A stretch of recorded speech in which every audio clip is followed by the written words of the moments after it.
between 2002 and around 2008, many Middle Eastern economies, I think, experience some of their best growth in the last few decades. And I think that tells us that many countries, I think, were pursuing reforms, improving their business climates, and attracting more investment.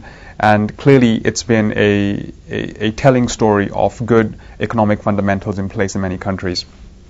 But what the report argues is that, or what it questions is, whether their growth actually translated for young people who make up majority of the citizens in many of these countries. They're the ones that are passing through the education systems, increasingly lining up for jobs, and whether this prosperity, this kind of era that we've seen over the last 6-7 years, has had any material benefit. Institutions and markets are not functioning well and not serving this generation.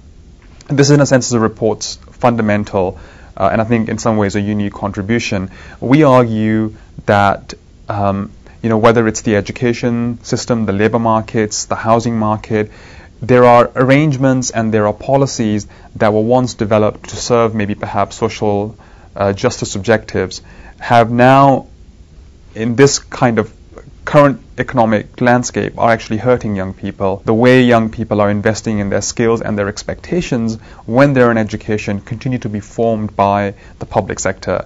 We ask the question, how can we reorient that? In the labor market, we raise, I think, questions about whether certain types of labor protection laws, employment protection laws, which restrict and raise the cost of hiring new workers, are penalizing young people, because what they're doing is they're creating insiders and outsiders. The insiders are all the adult, mature workers, and the outsiders are all the young workers. As the US sort of rethinks its core strategy of engaging in the Middle East, and the new administration is already looking beyond the paradigm of war on terrorism, it's absolutely critical that we understand where the Middle East is economically, arriving in this moment of downturn, but also where it needs to go.